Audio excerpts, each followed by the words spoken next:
Banyak masyarakat kurang memahami bahwa zakat punya implikasi yang luar biasa terhadap kehidupan masyarakat dan negara. Selama ini pemahaman masyarakat, khususnya masyarakat muslim, zakat hanya menyangkut urusan pribadi karena menganggap hanya suatu hal yang terkait dengan perintah Allah untuk dibayarkan atau ditunaikan dengan tujuan sosial untuk berbagi kepada fakir miskin dan duafa tanpa melihat dampak lain yang lebih luas. Kalaupun ada sebagian masyarakat yang berpendapat bahwa zakat bisa berperan dalam mengangkat kesejahteraan ekonomi masyarakat, hanya dilihat dari satu sudut saja, yaitu menyangkut aspek ekonomi. Padahal bila diteliti lebih lanjut, zakat punya filosofi yang sangat luas terkait dengan banyak aspek yang dialami masyarakat dalam kehidupannya sehari-hari. Masyarakat yang berbudaya dan berperadaban tinggi dapat dilihat dari sejauh mana ibadah zakat itu terwujud dan terkelola dengan baik di lingkungan masyarakat itu sendiri. Sejarah sudah mencatat bagaimana Khalifah Umar bin Abdul Aziz sangat sukses memerintah negaranya karena sangat peduli terhadap ibadah zakat.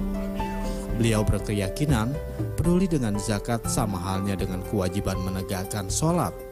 Terbukti di masa pemerintahan beliau tidak dijumpai fakir miskin, rakyatnya makmur dan semuanya berzakat.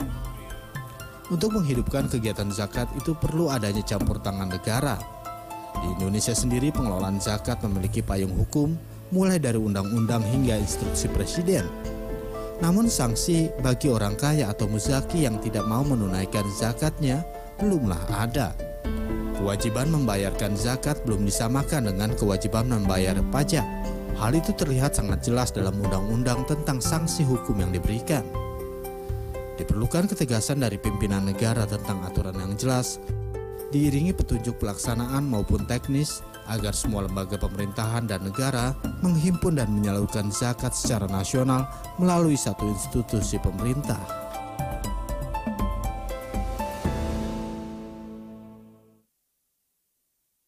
Pemirsa, kita langsung mulai perbincangan ini. Targetnya berapa Pak Arifin di tahun 2018? Masyarakat sekarang sudah memahami bahwa zakat itu disampaikan melalui badan-badan resmi, Basnas, ada LAS.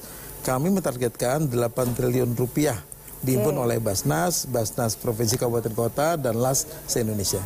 Kalau potensinya sebenarnya di Indonesia seperti apa tahun 2018? Kami menghitung kalau semua ini umat Islam berzakat, uang-uang di bank dizakati, deposito dizakati, semuanya dizakati, termasuk perusahaan-perusahaannya berzakat milik umat Islam, akan bisa dihimpun sebanyak 217 triliun rupiah. Wow. Gitu, angka yang cukup besar dan kami berharap masyarakat ikut terus mendukung ini dan makin lama kita akan bisa mencapai itu. Sebentar, ini potensinya 217, tapi kok targetnya cuma 8. Kenapa? Ya karena memang sosialisasi yang disampaikan oleh Basnas itu perlu banyak biaya, banyak tenaga, dan sekarang ini masyarakat memang banyak yang taunya zakat fitrah ya. Hanya zakat fitrah yang wajib. Dan kesadaran terhadap zakat mal, zakat profesi masih terus harus dikampanyekan. Tetapi kalau dari kenaikannya, Basnas mencatat kenaikan kesadaran publik itu tiap tahun 20% naiknya. Bahkan kalau di Basnas pusat itu naik tahun lalu sebesar 42%, tinggi sekali. Kami di 2018 ini berharap kita juga naik sekitar 40-an. Dengan demikian maka kita bisa hitung kira-kira pada tahun sekian kita bisa capai dengan normal. Tetapi kalau seandainya ada insentif-insentif yang diberikan oleh bangsa ini dengan insentif pajak, insentif yang lain misalnya, maka saya kira pengumpulan zakat akan lebih cepat mencapai targetnya. Bang Aceh, ini sebenarnya payung hukumnya seperti apa? Apakah sudah mendukung untuk kenaikan target tiap tahunnya? Sebetulnya kalau dilihat dari payung hukum yang ada ya, yaitu undang-undang zakat, seharusnya udah cukup lah ya begitu. Hanya yang memang belum direvisi sebetulnya adalah soal insentif pajak tadi ya. Jadi bagi yang sudah membayar zakat ya tidak perlu lagi bayar pajak, kira-kira begitu. Tapi kan itu perlu ada pembicaraan lebih lanjut ya, karena menyangkut dengan penerimaan negara juga.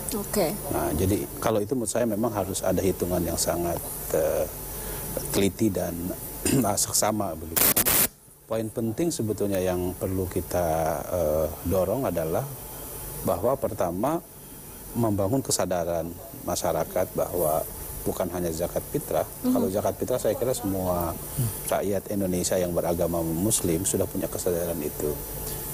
Yang perlu didorong sebetulnya adalah kesadaran bahwa pertama ada zakat-zakat lain yang harus ditunaikan oleh setiap Muslim begitu. Kalau di perkotaan tentu seperti zakat mal, zakat profesi gitu ya. Kalau di perkampungan tentu yang harus didorong sedemikian rupa adalah misalnya zakat niaga, zakat pertanian dan lain-lain yang memang masih belum kuat begitu dilakukan secara penuh kesadaran. Nah, yang ketiga saya kira kalau tadi disampaikan Basnas sendiri menargetkan 8 triliun, sementara potensi zakat sekarang ini hampir 217 triliun, berarti memang yang perlu kita ketahui bersama bahwa lembaga zakat itu kan sebetulnya bukan hanya Basnas, tetapi juga ada lembaga-lembaga swasta yang lain gitu ya, dari mulai misalnya contohnya seperti Dompet Duafa lah, Darut Tauhid, PKPU dan lain-lain yang menurut saya cukup besar ya mereka, dan mungkin saya kira setiap saat kan mereka menurut regulasinya kan harus melaporkan kepada Basnas tentang seberapa besar mereka punya menghimpun potensi zakat yang ada di masyarakat. Nah, yang sekarang memang harus menjadi catatan serius buat kita adalah bagaimana mengembalikan kepercayaan masyarakat ya agar institusi Basnas ini betul-betul dipercaya sebagai satu-satunya institusi, misalnya kalau kita menganggap bahwa itu satu-satunya yang bisa dipercaya untuk menyalurkan zakat atau menghimpun zakat dan menyalurkan zakat kepada yang berhak untuk melakukannya begitu.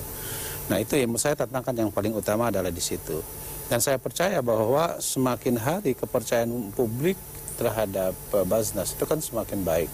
Dari awalnya cuma sekian ratus miliar, tapi sekarang perlahan-lahan sudah bisa mencapai hampir tahun yang lalu 6,24 triliun. Kan itu cukup signifikan begitu. Nah, tapi kan kita juga, kalau saya dulu waktu masih kecil di kampung kan kalau zakatnya itu kan nggak ke lembaga-lembaga kayak Basnas, kayak Basda gitu. Kita percayakan aja misalnya sama kiai gitu ya. Atau ke masjid, ke musola atau gitu ya. Kalau ke masjid, ke musola masih terhitung, Mbak. Itu oleh panitianya bisa dihitung dan dilaporkan kepada misalnya Basda kecamatan, Basda kabupaten. Tetapi kalau sudah misalnya ke tokoh masyarakat atau kepada fakir miskin langsung gitu ya, itu kan tidak tercatat dalam tanda kutip ya, walaupun memang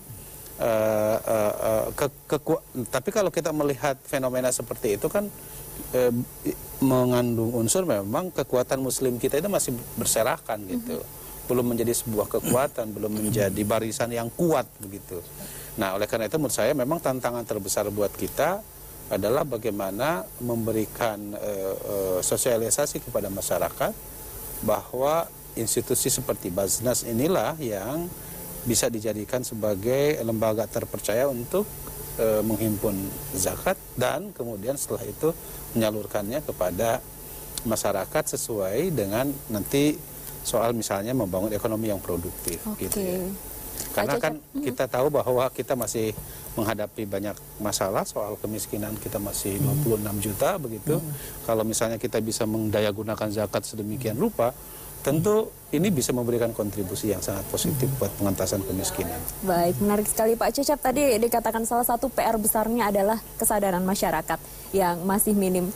Dari pemahaman agama ini, apakah masyarakat kita belum terlalu sadar selain zakat fitrah? Seperti apa tanggapan Anda? Ini yang paling utama adalah metodologi dakwah kita. Padahal yang namanya diajarkan sholat itu dalam Quran itu pasti barengan. Aqimus sholat wa atuz zakah. Aqimus sholat itu ibadah fisik, zakah itu adalah ibadah harta.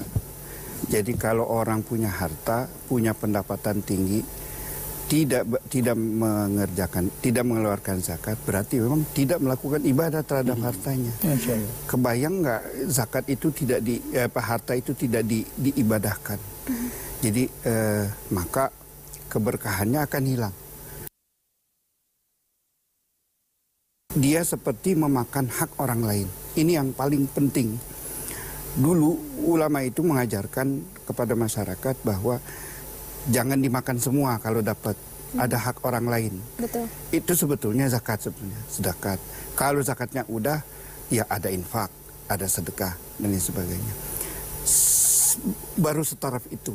Kalau sekarang sudah pengajaran modern, semestinya ini sudah menjadi tersosialisasikan secara utuh. Mulai dari tingkat SD, SMP, SMA, universitas dan sebagainya. Ini semestinya udah menjadi bagian kurikulum pendidikan yang sehingga ketika Mbak bertanya tadi kenapa potensinya 260 triliun, targetnya cuma 8 triliun. This because kesadaran ke arah itu belum banyak. Padahal kita tahu di negara-negara lain itu zakat itu sudah sama dengan pajak. Dipaksa orang bayar zakat. Kalau tidak ya dihukum. Oke. Brunei, Malaysia bahkan seperti kata Batu Bagus tadi, itu sudah bisa mendiduksi, mengurangi kewajiban pajak dengan zakat. Dia bayar 2,5%, sisanya dia bayar pajak 8,5%. Jadi pajak pendapatan itu 11% di Malaysia ya. Bayarnya 2,5%. Sisanya 8,5 jadi pajak. Kalau sampai sudah seperti itu, tidak terbayang potensi zakat untuk masyarakat Indonesia ya menolong fakir miskin, duafa dan menciptakan. Ini yang penting adalah tujuan dari zakat itu sendiri, yaitu menciptakan keadilan. Tapi kalau pertanyaannya adalah kenapa kesadaran belum ada? Karena memang sosialisasi ke arah ini masih pada taraf basic sekali, belum banyak. Ditahan dulu Pak Cecep, Ya. nanti kita lanjutkan perbincangan usai jeda. Tetaplah bersama kami di Newsroom, akan kembali usai jeda.